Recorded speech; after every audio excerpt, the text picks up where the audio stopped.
tu nimeenda nimerudi ushakula chakula. Emu kaza nione hivi. Mungu wangu. Na unajua chakula ilikuwa mamangu hadi shusha nikule mandazi ya kukunywa chai. Kiwacha chakula ulikuwa umeniambia uko na njaa.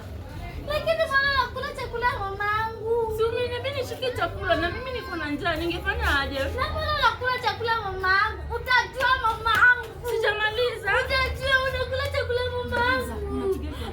Unakula chakula ya mamangu. Mama unataka nimtajua mamangu ni nani? Sasa mimi nijue je chakula ni ya mama yangu mtoto. Huyu mtoto mwenyewe niletea chakula hapa alafu kidogo kidogo ananiletea shish. Mimi hata sijakuwa hapo kula.